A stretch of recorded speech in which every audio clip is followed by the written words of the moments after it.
বিসমিল্লাহির রহমানির রহিম। প্রিয় দেশবাসী, আসসালামু আলাইকুম। গত সপ্তাহে আমি সরকারের কতিপয় নীতি আপনাদের কাছে পেশ করেছি। এবার দেশ গঠনে জনগণের অংশগ্রহণের পরিকল্পনা ও সরকারের কার্যক্রমের আরো কয়েকটি দিক আপনাদের সামনে তুলে ধরতে চাই।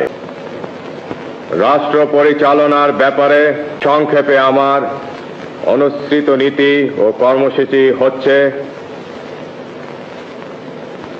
সর্বতোভাবে দেশের স্বাধীনতা, অখণ্ডতা ও সার্বভৌমত্ব রক্ষা করা।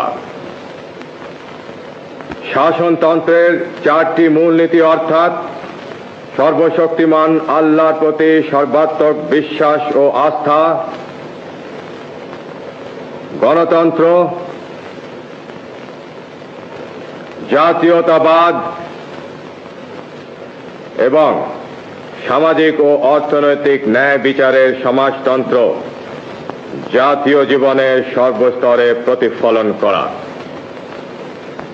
সর্বোপায় নিজেদেরকে একটি আত্মনির্ভরশীল জাতি হিসাবে গড়ে তোলা। প্রশাসনের সর্বস্তরে উন্নয়ন কার্যক্রমে এবং আইন শৃঙ্খলা রক্ষার ব্যাপারে জনসাধারণের অংশগ্রহণ নিশ্চিত করা। সর্বোচ্চ অগ্রাধিকার ভিত্তিতে কৃষি উন্নয়নের মাধ্যমে গ্রামীণ তথা জাতীয় অর্থনীতিকে জোরদার করা। দেশকে খাদ্যে স্বয়ংসম্পূর্ণ করা।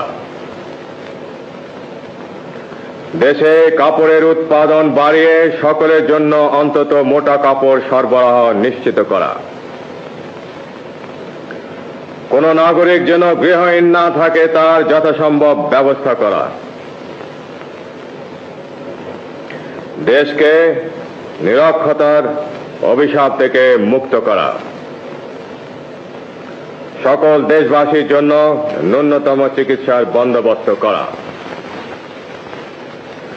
সমাজে নারীর যথাযোগ্য মর্যাদা প্রতিষ্ঠা করা এবং যুব সমাজকে সুসংহত করে জাতি গঠনে উদ্বুদ্ধ করা।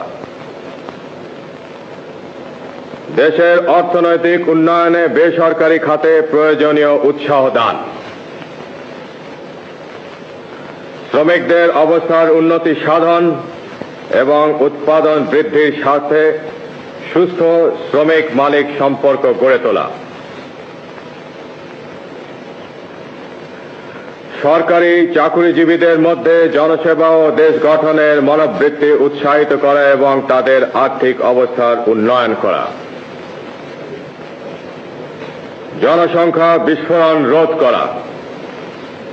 সকল বিদেশি রাষ্ট্রের সাথে সমতার ভিত্তিতে বন্ধুত্ব গড়ে তোলা এবং মুসলিম দেশগুলোর সাথে সম্পর্ক বিশেষ জোরদার করা।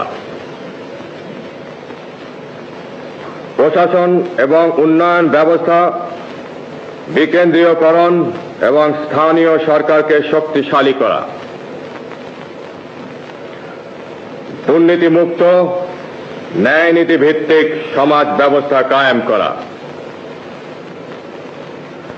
ধর্ম, বর্ণ, গোত্র নির্বিশেষে সকল নাগরিকের অধিকার পূর্ণ সংরক্ষণ করা এবং জাতীয় ঐক্য সংহতি সুদৃঢ় করা। আমার বিশ্বাস, এই নীতির ফলশ্রুতি হিসাবে ইনশাআল্লাহ দেশে সুখ ও শান্তি বিরাজ করবে এবং জাতি উন্নতির পথে দ্রুত এগিয়ে যাবে।